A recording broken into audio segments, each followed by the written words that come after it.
them for their interests.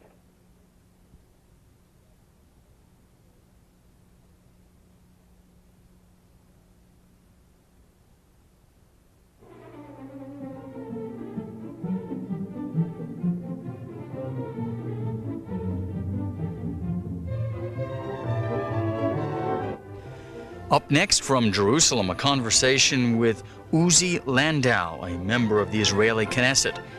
He is a member of the Likud party and serves on the Knesset's Foreign Affairs and Defense Committee. In this interview, Mr. Landau discusses Israel's military and strategic situation in the Middle East and offers his views on what the region will look like after the war.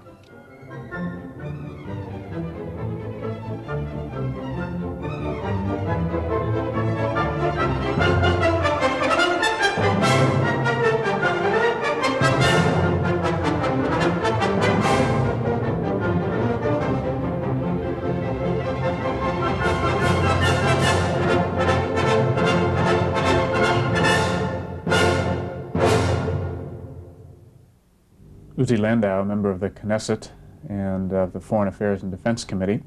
You wrote in October 1990 in a paper on U.S.-Israeli relations that at the very time that Eastern Europe has turned to democracy and peace, the Arab world is undergoing the exact opposite process before our very eyes. Could you expand on that thought?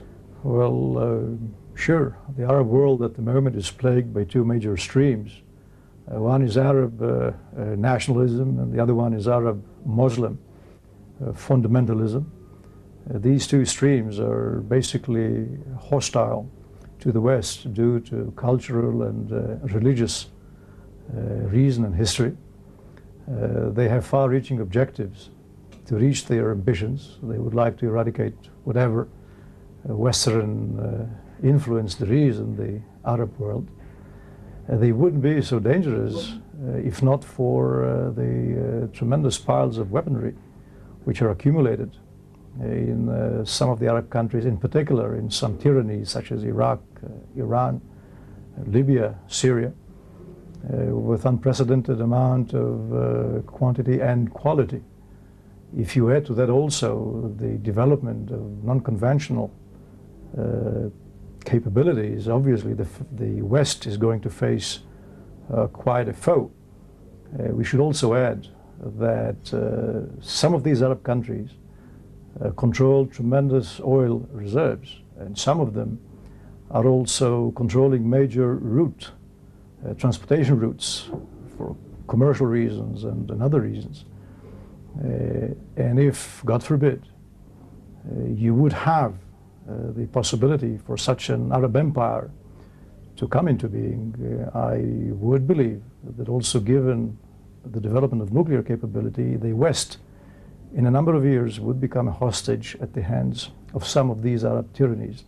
It is interesting to see what basically is the meaning of the present American endeavor in the Gulf. If we could turn just to the map, which I have prepared. If Iraq or Saddam Hussein would not have been stopped here on the border between Kuwait and Saudi Arabia, he would have continued to march and take over Saudi Arabia too. In this case, shortly, we would have a combination of the countries of Iraq, Kuwait, and Saudi Arabia becoming a local superpower that controls 45%, almost half, of oil world reserves, controlling also the major arteries that combine and connect Australia, Asia, the African subcontinent with Europe, Northern Europe, and America. He would then be not only a local power, but a superpower who would become, in a number of years, the future Arab caliph of an Arab empire, because his influence would not be contained to this area too. He would take, if not physically, definitely by his influence, the rest of the Arab nation to have an Arab empire. This, by the way, is the reason why Syria and Egypt is in the coalition against him, because his victory would become their defeat inside the Arab world. So basically what the United States is doing, it is leading the free world in a fight for our civilization and for our economic well-being. Is it a conflict between Western ideals and some other form of political philosophy that is alien to Western philosophy?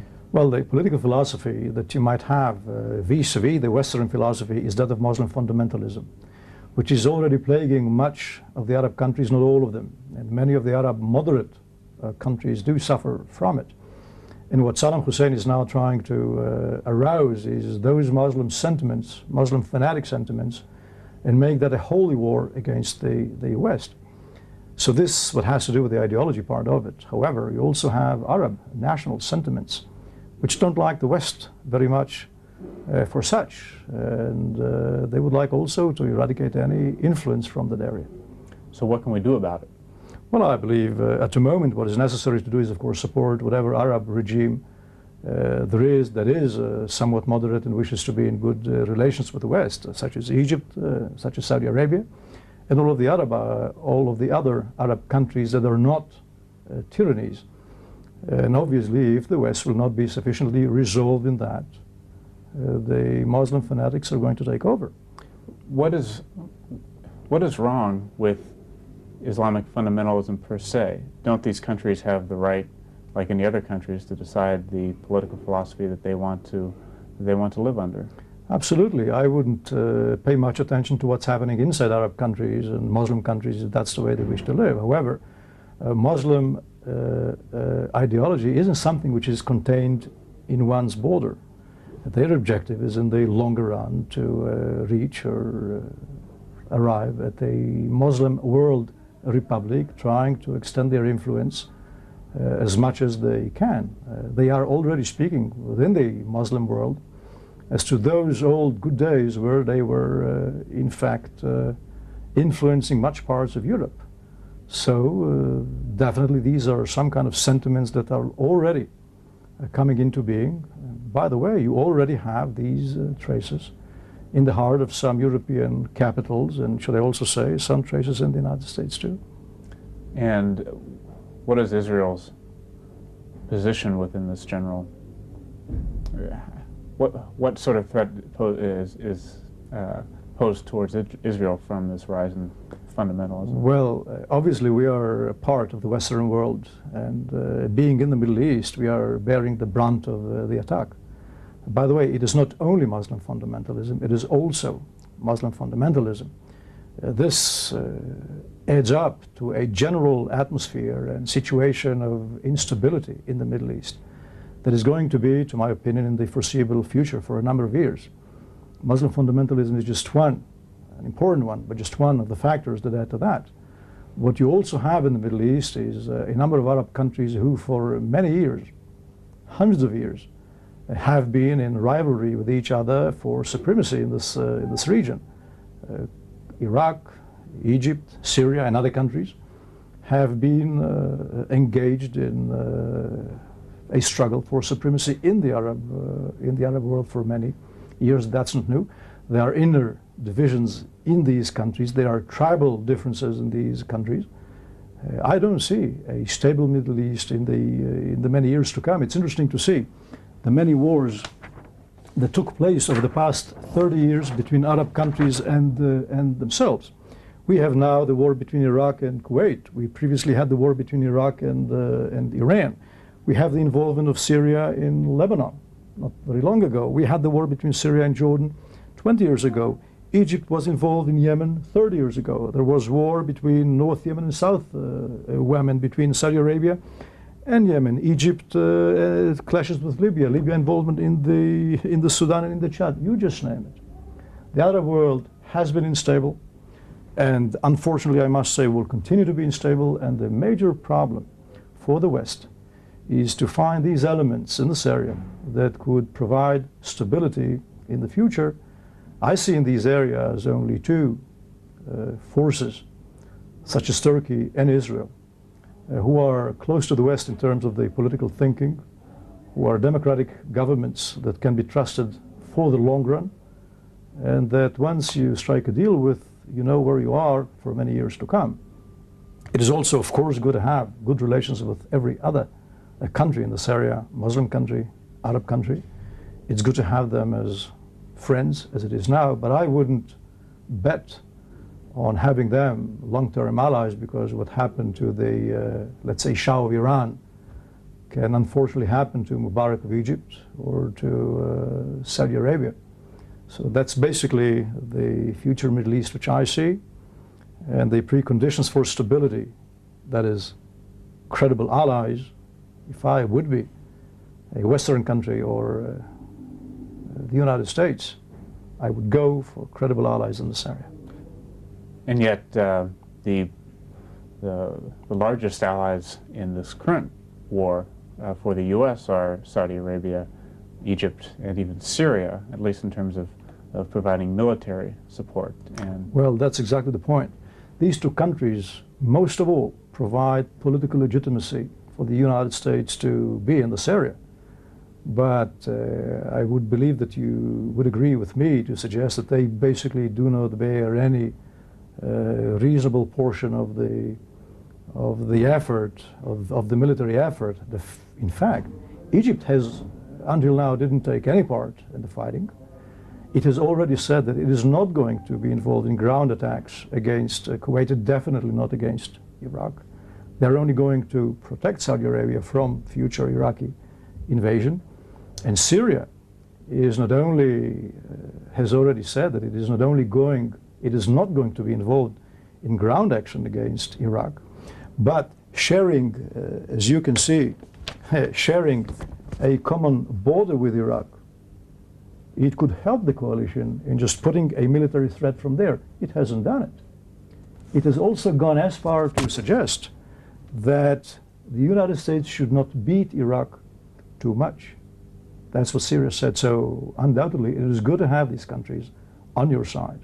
Political legitimacy is important, but really those who bear the brunt of the attack, it's the United States, it's Britain, and Israel too now pays a heavy price, as you can see. So allies, it's not Saudi Arabia or Egypt, definitely not Syria. do you think that this conflict and the U.S. involvement with countries such as Saudi Arabia and Egypt could potentially be destabilizing for those regimes themselves? If the war is going to be prolonged for many, many months, then obviously the chances for Saddam Hussein to undermine the regimes in Saudi Arabia, in Egypt, will increase. In fact, that's what he's trying to do, to arouse all those sentiments, either Muslim sentiments or Arab sentiments, in order to undermine these regimes. Until now, they were quite successful in repelling that, and I hope that this will continue. You said also in the paper that I referred to earlier, it's almost at the very beginning, you say serious deterioration in the relations between the two countries, Israel and the United States, constitutes a severe threat to Israel's security and economy. How would you characterize the relations between the U.S. and Israel right now? I spoke there that if the relations are going to deteriorate, obviously this is going to be the problem. We're going to have a problem. However, I believe that the relations between Israel and the United States are going to improve. And definitely with the new realities that are understood in the West much better now than before, I guess it'll be easier for us to make our point. We weren't surprised on any of the events that took place in here. However, it was quite difficult for us to explain ourselves in a manner that will be accepted in the West. One of the problems, I guess, that we confront in Europe and in the United States for that purpose is that in the West, the Arab world, people like Saddam Hussein are approached on the same footing as if they were living in Central Europe. The Middle East is different. In the Middle East, human life do not mean much. Human rights don't mean a thing.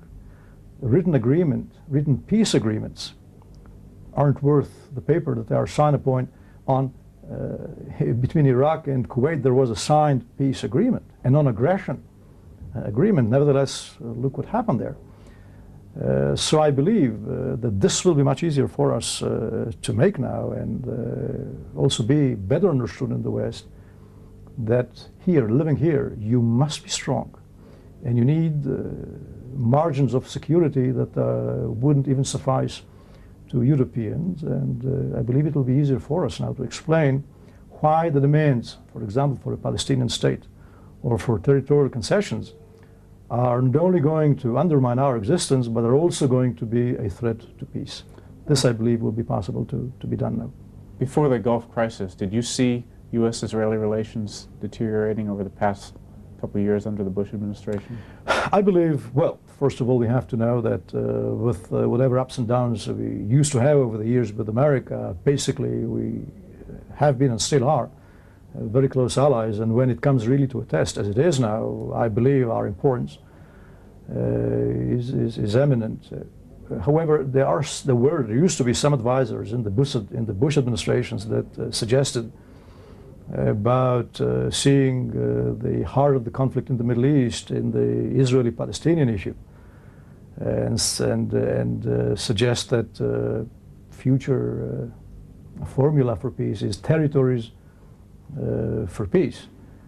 I believe now it will become much more clear that the heart of the conflict in the Middle East and the heart of instability isn't the Israeli-Palestinian issue, rather the instability among Arabs and themselves is inherent to the reality in the Middle East.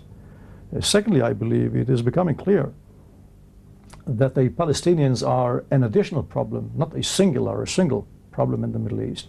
And having the PLO as the representative isn't going to make the area more stable and more peaceful. On the contrary, just imagine what would happen today if, God forbid, there would already be a Palestinian state. We wouldn't have suffered, let's say, from a number of missiles per night, 600 miles, 600 kilometers away from Jerusalem.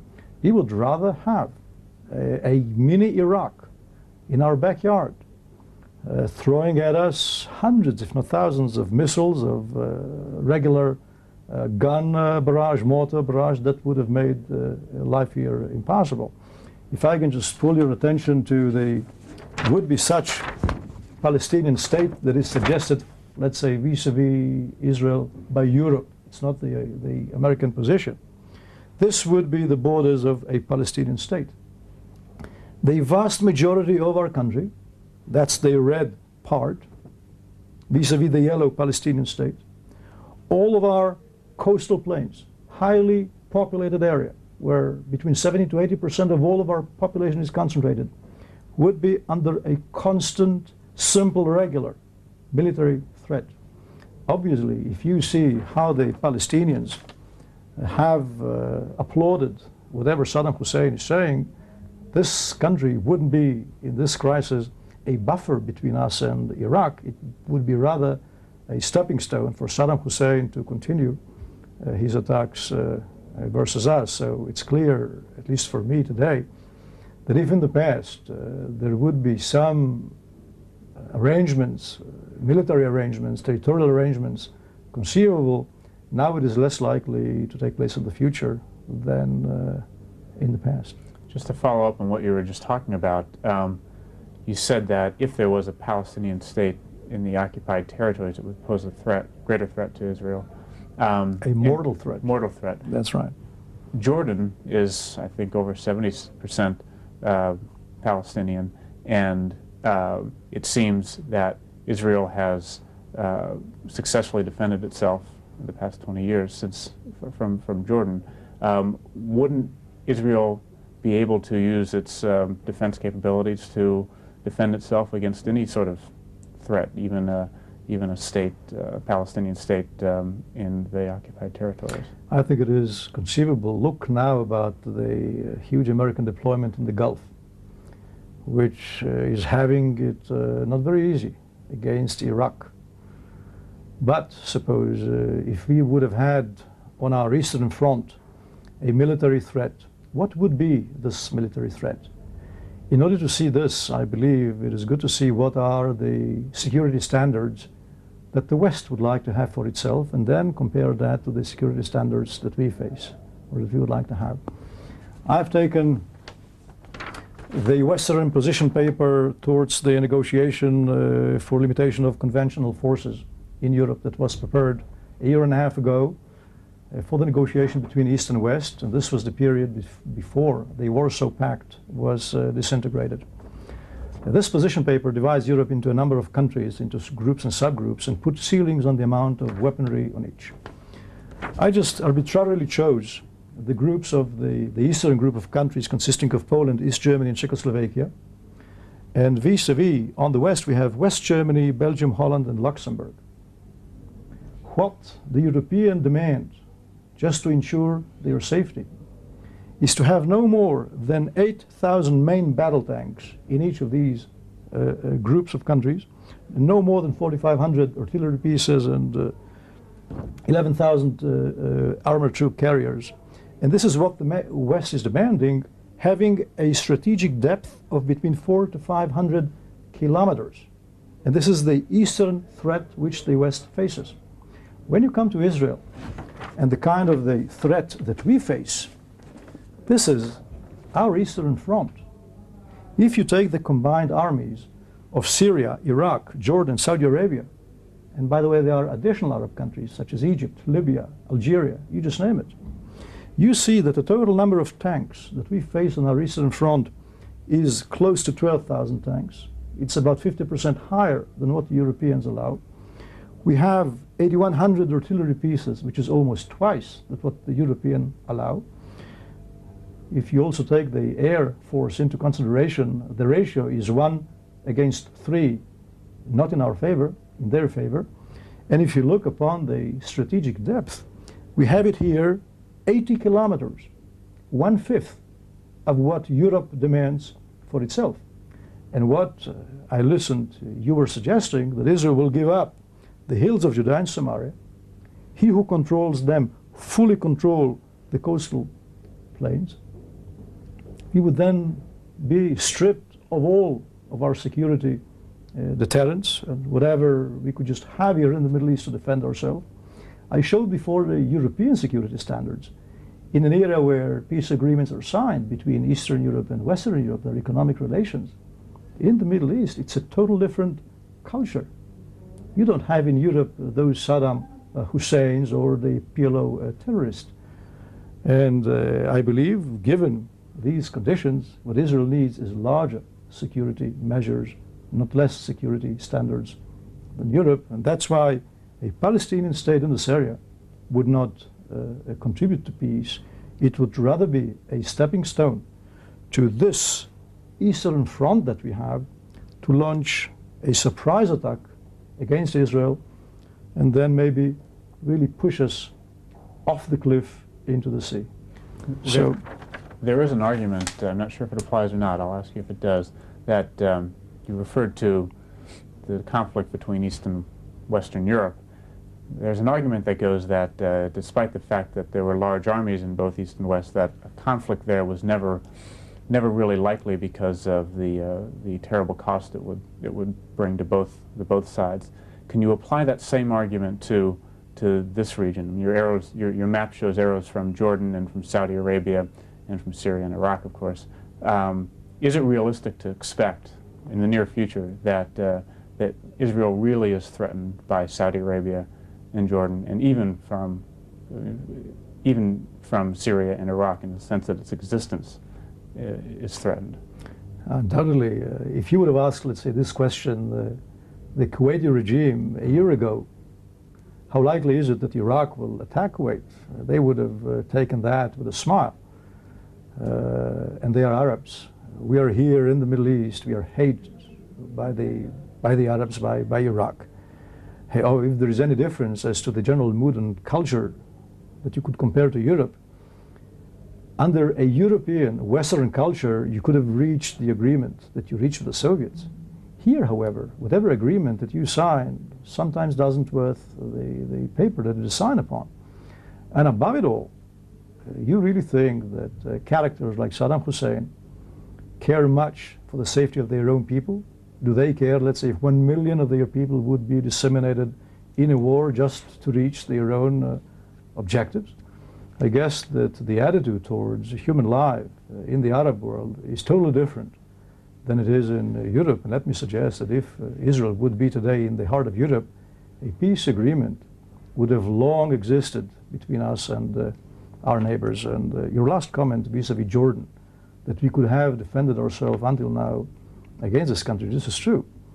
But this is true only until the point that Saddam Hussein have started to make threats. Jordan was too, until very recently, considered to be a Western ally. Look what happened to King Hussein of Jordan. Being squeezed by the threat of Saddam Hussein, he becomes his ally.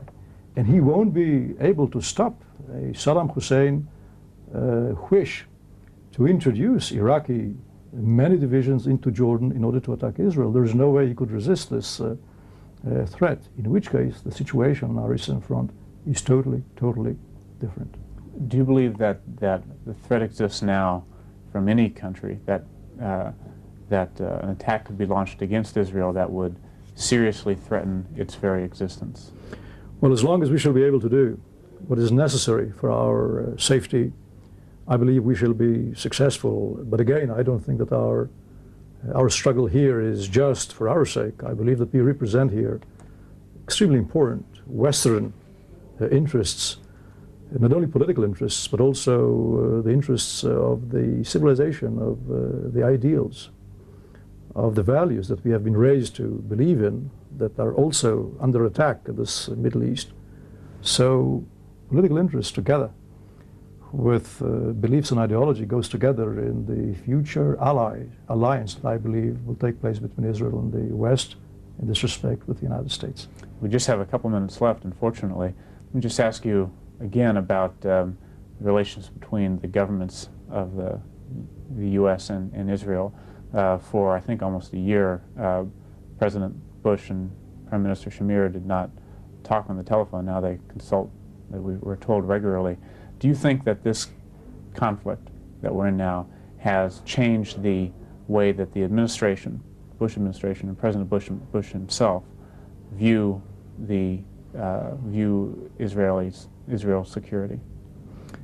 I believe that the total outlook and perception of the Middle East and its realities are going to change.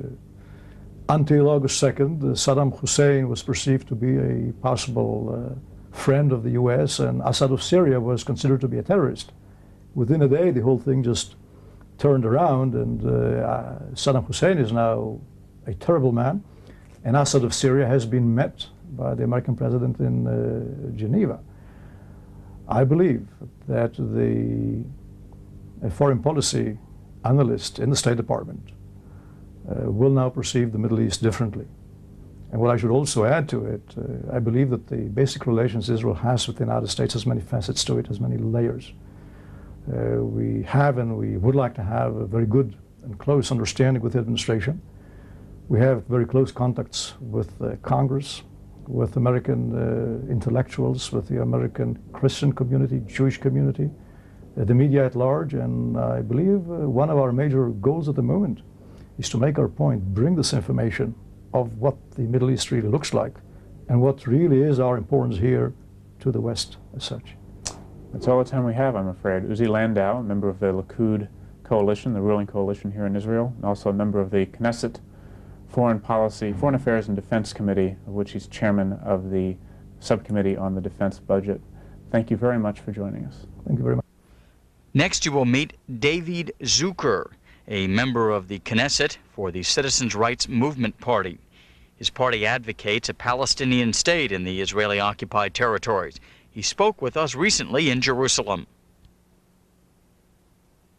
David Zucker, member of the Knesset and a member of the Citizens' Rights Movement Party in the Knesset, also a historian by profession. I'm going to start with a historical question. Could you tell me, in your opinion, to whom does the land of Israel and Palestine originally belong? That's more of a legal question, but historically, like every land, it belongs to those who feel that they belong to. And the tragedy here is the fact that there are two nations where both feel very deeply that it's theirs. And just like in the good old Bible, it's a kind of things that we have to divide between ourselves, because we both feel very deeply, very emotionally, that it's our land, that it's our homeland, and we will probably have to share it if we want to live like human beings. Are you optimistic? Probably if Saddam will be defeated, there's a room for more optimism than I had before. I'm more optimistic generally in the last 3 years since the beginning of the Intifada that more and more Israelis have accepted the idea that they are living side by side next to another nation, that they will have to share the land with them. And more Israelis have understood it. But if the Saddam threat would be removed from the area, for much more Israelis it would be even easier than it used to be before to accept a compromise. Because to many Israelis, compromise is a kind of thing which resembles for them weakness. Compromise means for many Israelis, unfortunately, giving up security, which is of course not to my mind, but after the Iraqi threat will be removed from the region, for many of us it will be much easier to go ahead with a compromise with the Palestinians. I want to come back to that, but first Yeah. let's back up. And could you tell us what is the Citizens' Rights Movement Party and what do you stand for?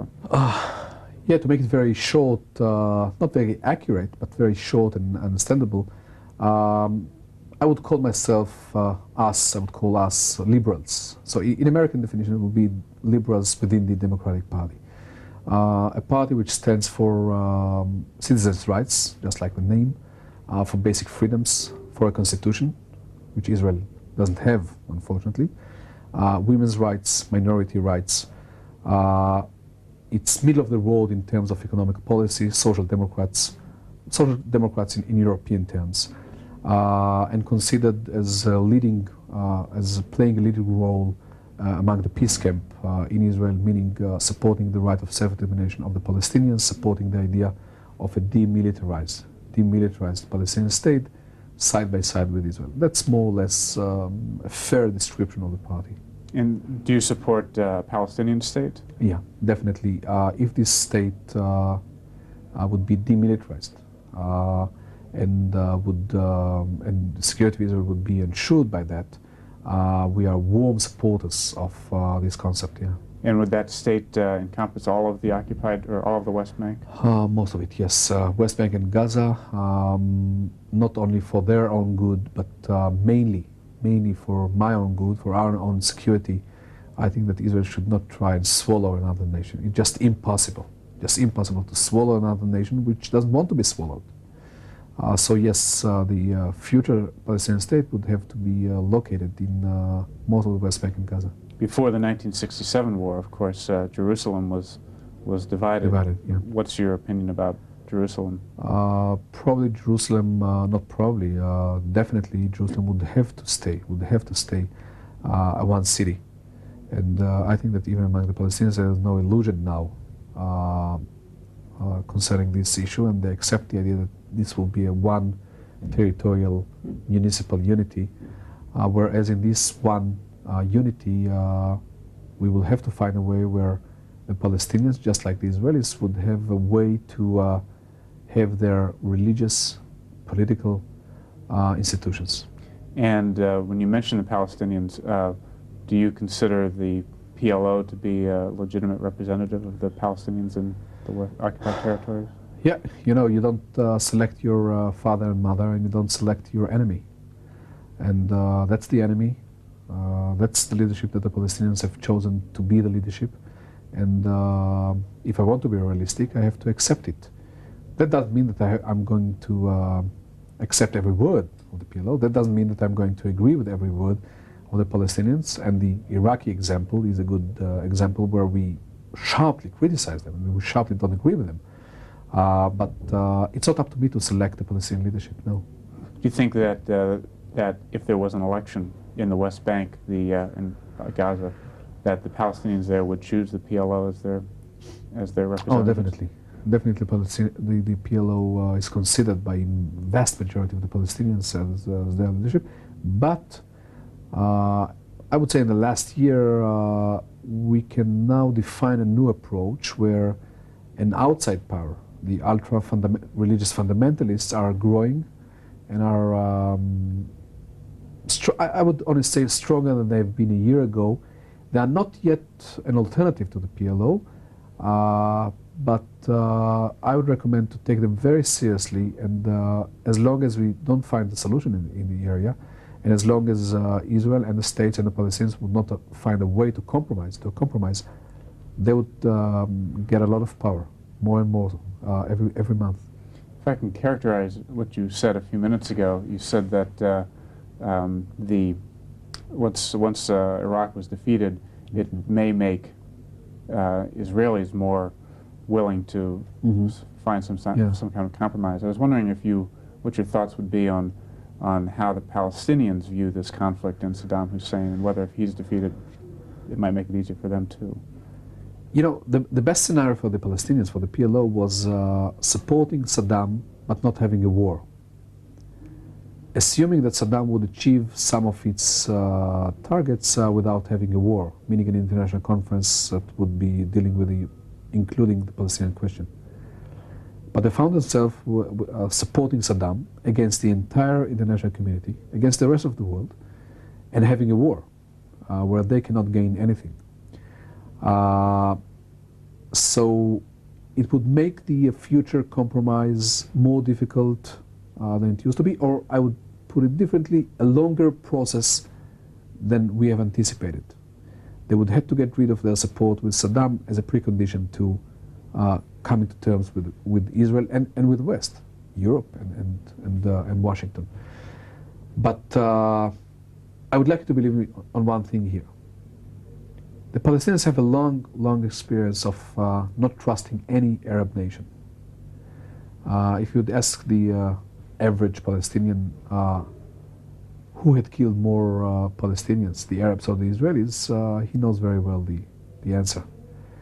And I'm talking to you as full sympathizers of the Palestinian cause. And the answer is? And the answer is, of course, that Arabs have killed much more Palestinians than Israelis.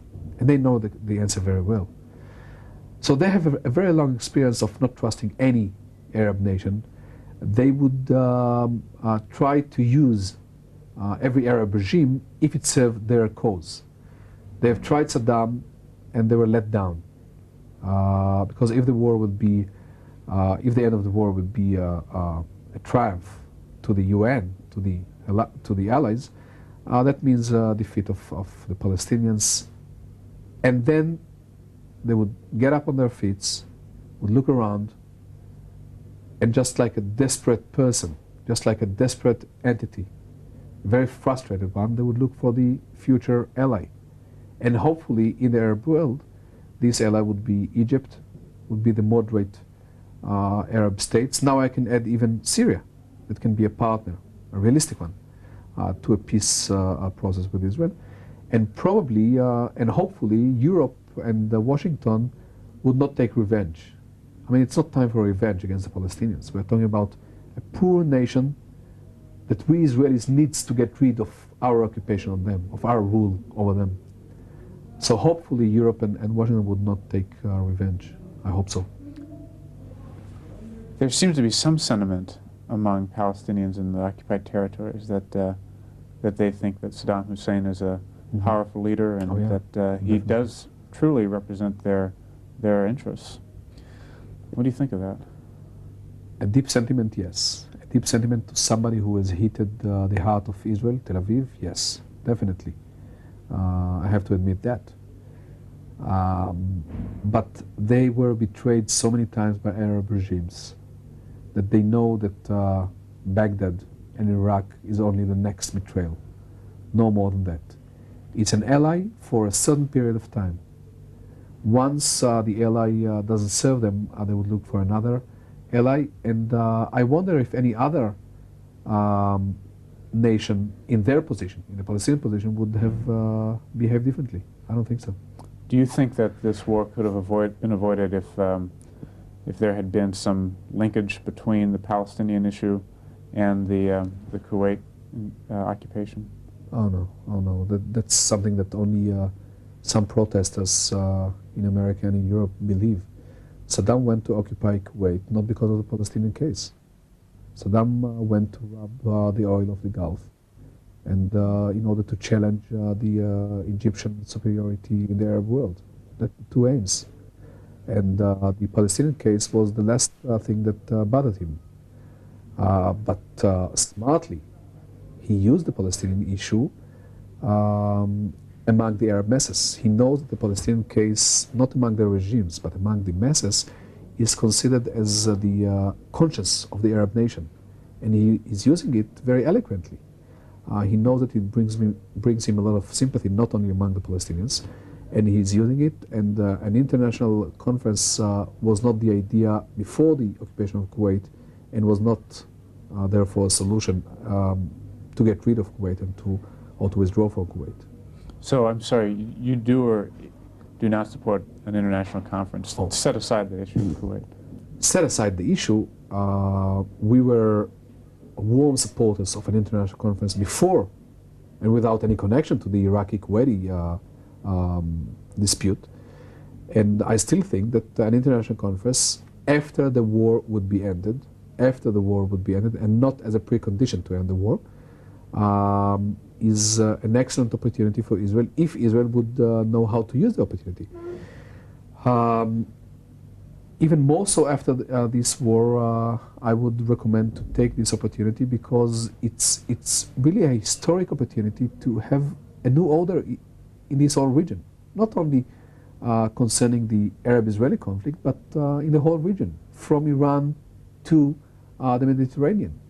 And I think that Israel should warmly accept the idea and believing that Washington would support and would not neglect Israel, just like the Americans are doing now. And I'm very happy with it. Just like the Europeans have not neglected the Israeli case now.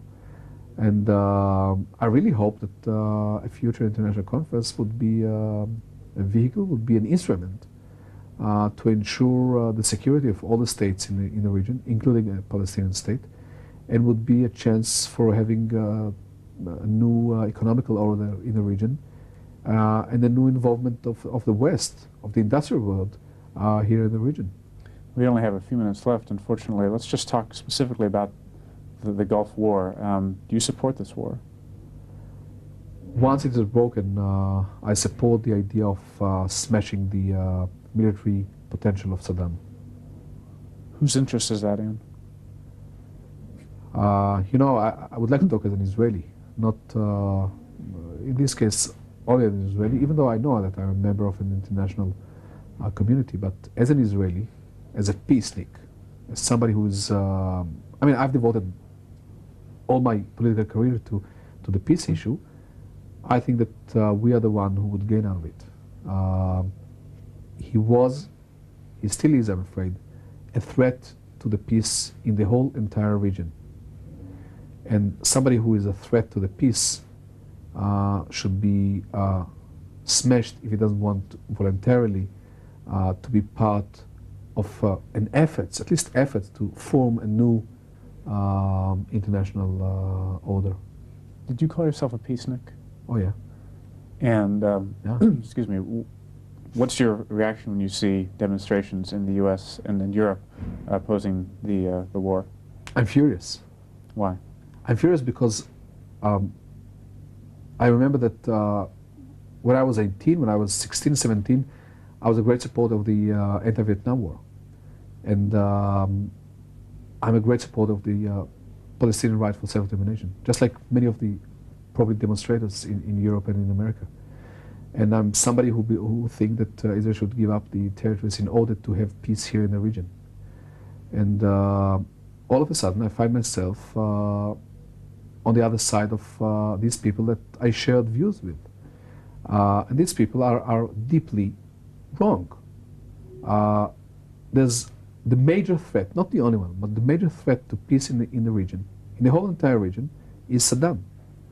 I mean, he has developed a military capacity that one cannot think of. And Israel is being bombed. And that has nothing to do with the fact that we have violated human rights in the West Bank as well. And I've devoted my political career here in the Knesset to fight against these violations of human rights, together with these people in Europe and in the States. And all of a sudden, they have committed a serious pacifistic mistake. Somebody who wants to ensure peace should get rid sometimes, not always, from his pacifistic human inclination. No, it's impossible. Pacifism towards Saddam would have meant more occupation in the region. Saudi Arabia, Israel being attacked, I don't know what would have happened with Egypt, but it's a naive approach of most of these protesters, and I would beg them, I would ask them to reconsider the position. It's impossible. That's all the time we have, I'm afraid. Deda Zucker, a member of the Knesset for the Citizens' Rights Movement Party here in Israel. Thank you very much for joining us. Thank you. Next, we talk with Yitzhak Rabin, the former Prime Minister of Israel.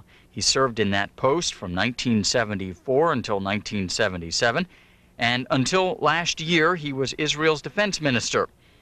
Mr. Rabin is one of the leaders of the Labor Party and serves in the Knesset. Yitzhak Rabin, former Prime Minister of Israel. I'm going to start with a very general question. What does it mean to you to be an Israeli citizen? Well, I don't believe it so easy to explain, especially for me. I was born here almost 69 years ago in Jerusalem, lived all my life here, believed in what is the meaning of being an Israeli Jew, trying to participate in a unique historic event. It is to say, to see the return to Zion after 2,000 years of the Jewish people, to build here a people and a state that was dispersed all over the world. For me, it's a natural thing to be an Israeli, to be a Jew, and to fight, to act for the purpose that generations of Jews dreamt about, and we have succeeded to fulfill. Is there a difference between being a Jew and being an Israeli? There is a basic difference. I believe to be an Israeli is the peak of Jewishness. It is to say, to participate in the return to Zion of the Jewish people, to build a Jewish state, to revive all our values, language, in the only place where Jewish life can really develop in the land of Israel. Can Israel become a fairly secular state? Does it have to be overtly religious? Well, I believe that basically 75% of the members of the Jewish community in Israel are secular by their approach, by their behavior. They are Jewish by their belief, by their historic affiliation, and being part of the Jewish people. It doesn't mean that you have to be strict or orthodox religious a Jew to be an Israeli. What was the name of the country you were born in? You were born here in Jerusalem, but then it was Palestine under the British mandate.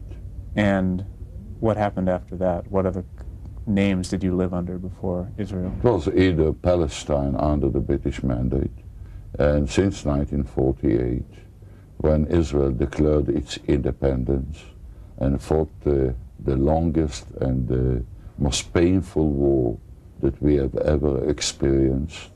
In our war of independence of 1948-49, we lost 1% of the total Jewish population in killed. No doubt it was the dramatic, historic event in Jewish life, in my personal life too. Did you fight in that war? Yes, I commanded the brigade. I was the youngest brigade commander of the IDF at the age of 26. Brigade that fought along the road to Jerusalem and in the besieged Jerusalem. Therefore, what we experience now from the missiles from Iraq looks to me something very small vis-a-vis the kind of experience that we had to pass there, and in comparison to the number of the casualties that we suffered then. How well do you think that Americans, the American public, understands what you've just been talking about, what it means to people in Israel to be Israeli? I believe that there is a basic understanding among considerable number of the people of the United States, the American people, about the unique meaning of Israel. I believe that I served for 5 years as the ambassador of Israel to Washington. I lived in the United States during this period, had the opportunity to meet, to hear, to listen, to speak to many segments of the American people. I believe that I visited 40 states out of the 50 ones that are in existence, 50 that are in existence, and I felt that there is a basis of sympathy to Israel. First, the affiliation, the belief in the Bible, and what its values, its story, its meaning. I believe there is an understanding on the part of the American people about Israel as the only Western democratic country in this part of the world. And thirdly, I believe there is a deep appreciation for Israel, even though we are small, outnumbered by the Arab countries when it comes to population, arms, etc. It's the only country in the world which has never asked and will never ask for any American GI to shed one drop of blood for the defense of Israel. For example, if the confrontation would be between Iraq and Israel, in a context, the limited context of the Arab-Israeli conflict, which is not the case now, there would have been no need to mobilize even one of the American reservists. There would have been no need to send any American troops to the region. Israel would have done it alone.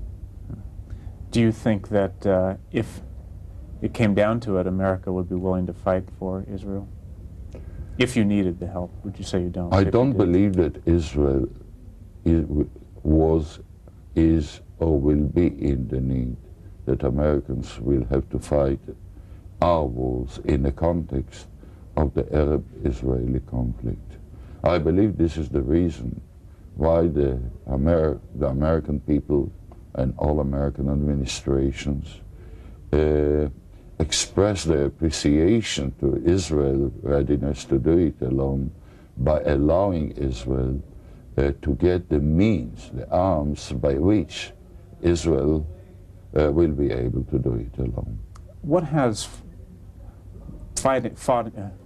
what is the process of fighting 3 or 4 wars done to the culture of Israeli society? How do people feel about fighting wars and about their own security? I believe it comes to us as a natural nature. Fighting wars. Be ready to fight. You have to bear in mind that the people of Israel understand that if we want to be independent, if we want to be in control of our way of life, we must be ready to defend ourselves. And therefore, the people of Israel, for 43 years, have put upon themselves a very heavy burden, readiness to serve, draft service of 3 years for every youngster, to be on the reserves till the age of 50, to be called every year for training or for operational purposes, to experience 5 major wars in which we are proudly came out successful of all of them. I myself served for 27 years as a military man, and I'm proud of it, as every Israeli is proud of his military service, because we know one thing. We, and only we, can make Israel defensible, secure, and independent. Let's follow up on those lines a little bit. To what extent do Israeli security interests coincide with U.S. interests in the Middle East region? Are they the same, or is the U.S. looking for something different? Well, I believe that the Israeli interests are more limited than the United States. After all, the United States is a superpower and therefore has got a global interest and commitments. I believe it coincides in one major aspect. The American administrations have realized that unless Israel will be strong, being able to deter wars or to win them decisively on its own, the chances to bring about tranquility, to bring about a peace process will not be in existence. With a weak Israel, no one will negotiate. And therefore, by now we can say that this basic approach in which there is a common understanding between the United States and Israel led for the first peace in the context of the Arab-Israeli conflict. Almost we'll celebrate the 13th anniversary of the peace between Egypt and Israel that, no doubt in my mind, changed the Middle East, not enough, but have created or brought about putting the cornerstone of structure of peace in the context of the Arab-Israeli conflict. Has that structure been built upon in the 13 years since Camp David? What's happened to that structure since Camp David?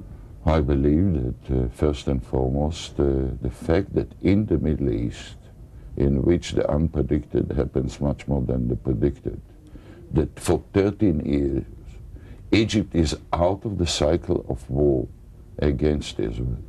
There is an embassy of Israel in the heart of Cairo, open boundaries, daily flights of airlines, commercial airlines, between Cairo and Tel Aviv. By itself, it's a revolution in the whole way of thinking that existed prior the signing of the peace treaty between our two countries. And no doubt today, it's not by sheer coincidence that Egypt represents the counterpolar of approach and force to Iraq of Saddam Hussein. Egypt practically today symbolizes more than any Arab country the readiness to solve the conflicts in the region, the inter-Arab, the Arab-Israeli conflict, by peaceful means, not the way that Saddam Hussein has behaved by use of force, occupation, annexation, etc. Why haven't other countries followed Egypt's lead? Because Egypt was a very strong and is a very strong country. It had a unique leader in the form of President Sadat and now by President Mubarak that have realized that the course of war leads nowhere. And the real problem of the Egyptian people is not to fight against Israel, but to fight poverty, disease, and illiteracy. Has Israel done enough to make peace with other Arab countries? I believe that we have tried our best, and I don't believe that at the present there is anything that can be done till the victory of the United States and the international coalition against Saddam Hussein.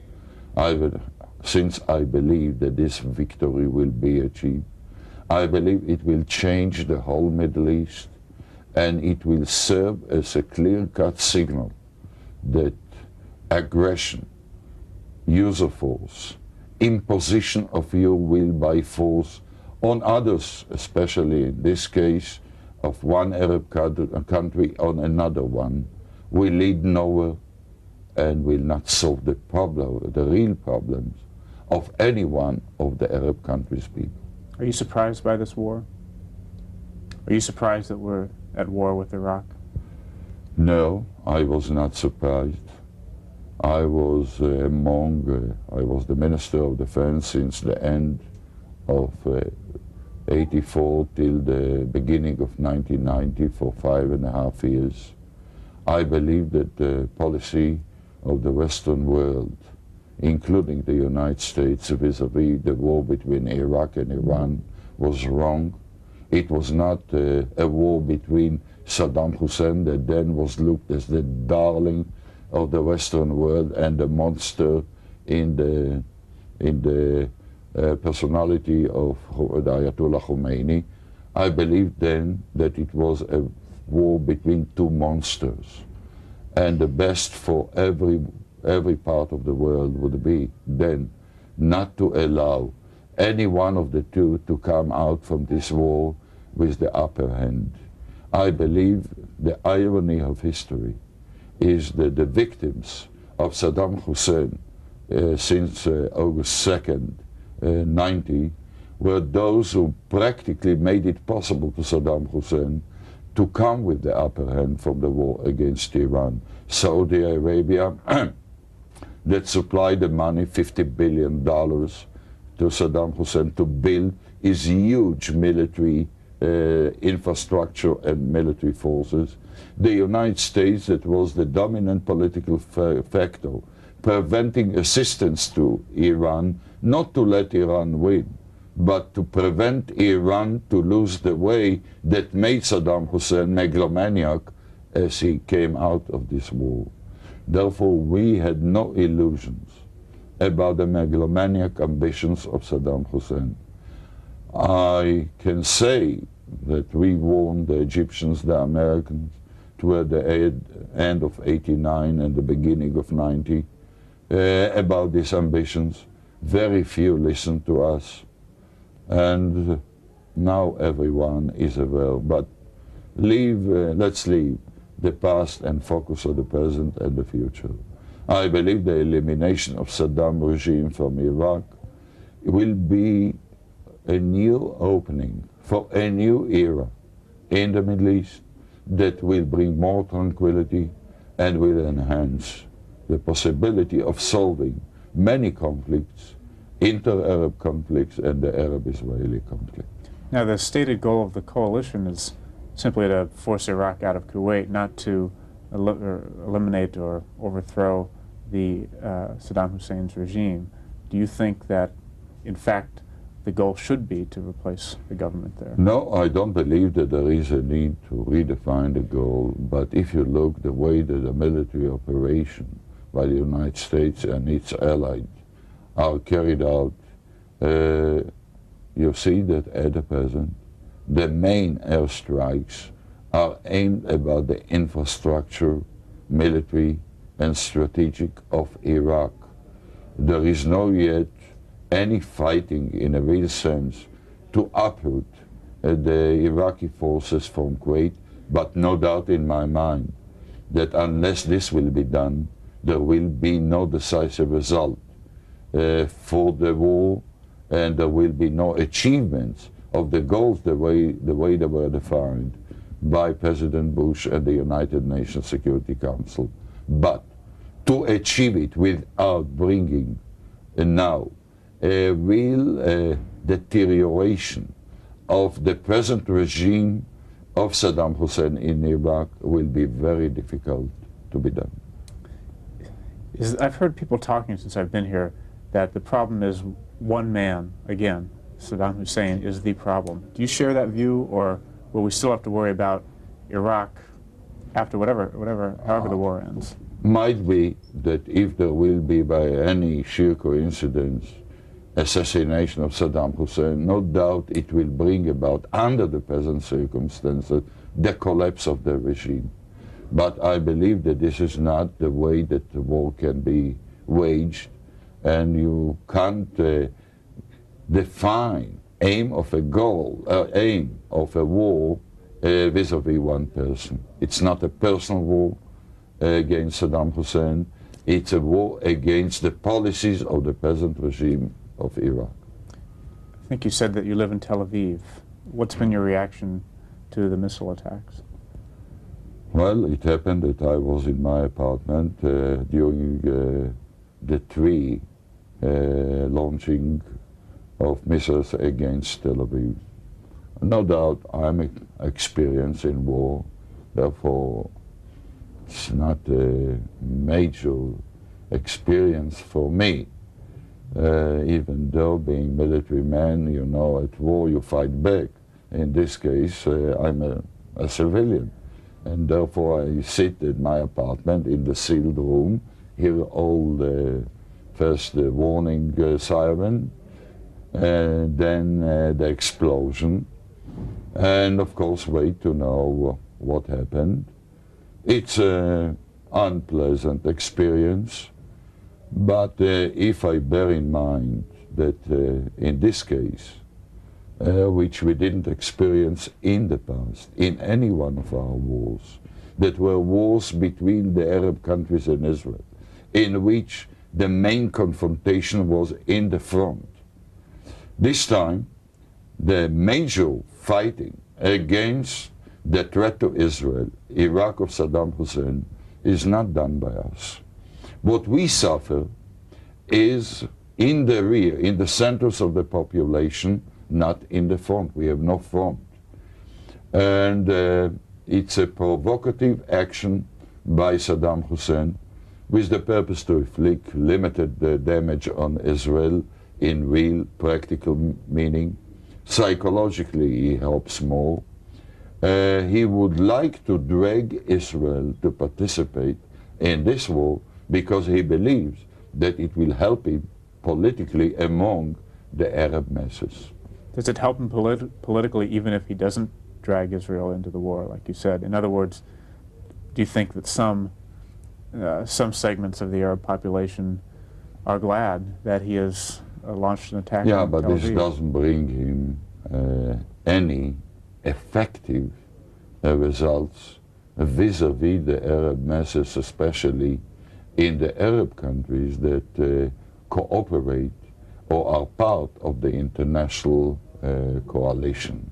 What the Palestinians think, limited in its impact and relevance.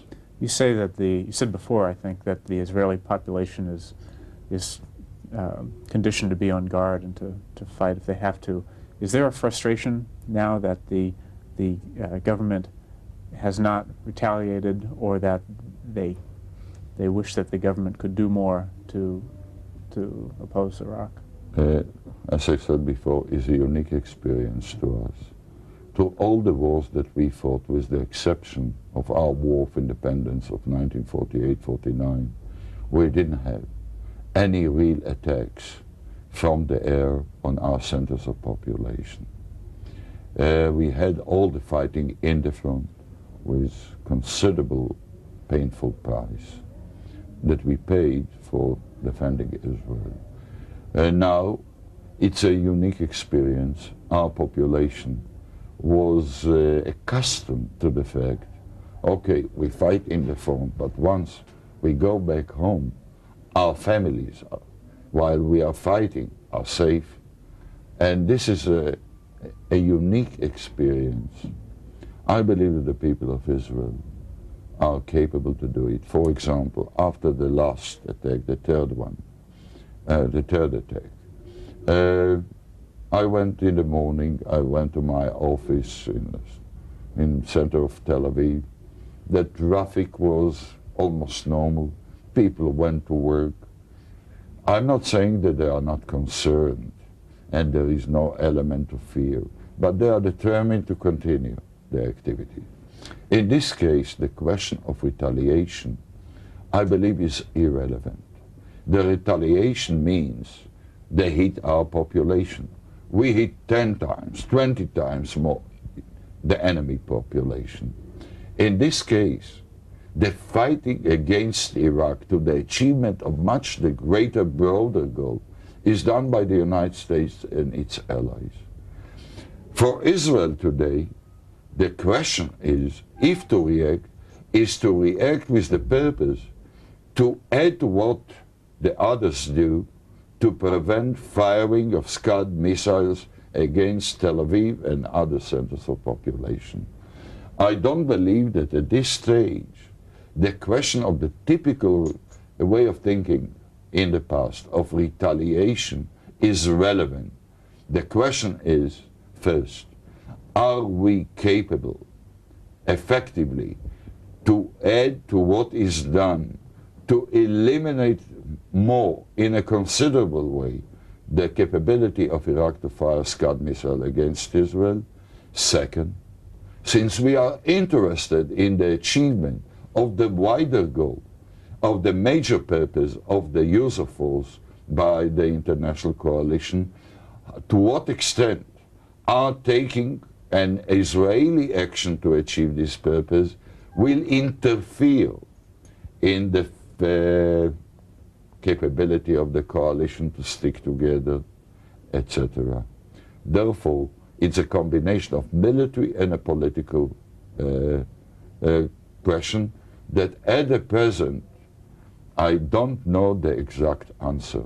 I don't believe, bearing in mind that we support President Bush policy, the activities of the US Armed Forces, admiration for their capability, feeling in a way deep sorrow for those who were captured, the pilots that were captured.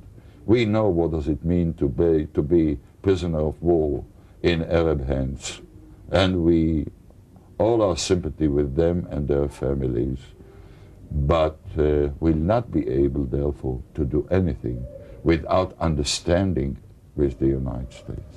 We just have a few minutes left, I'm afraid. In that short time, could you give us your sense of what the Middle East is going to look like after the war, assuming, let me ask first, do you think that, that Saddam Hussein's Iraq will be defeated?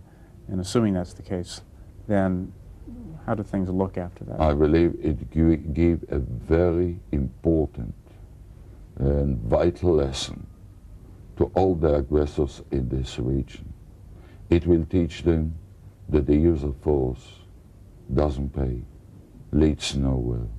And whenever there is any conflict, the best way to solve it is around the negotiation table in peaceful means, and knowing that any achievement of a solution to a conflict calls for compromises on both sides. And does that include the Palestinian question as well? I believe it includes the Palestinian question. I believe that what Israel proposed in May '89, the peace initiative of the National Unity Government, that gave priority to tackling the Palestinian problem in a three-phased movement towards a solution. 3 democratic elections among the Palestinians in the territories that they elect from themselves a representation.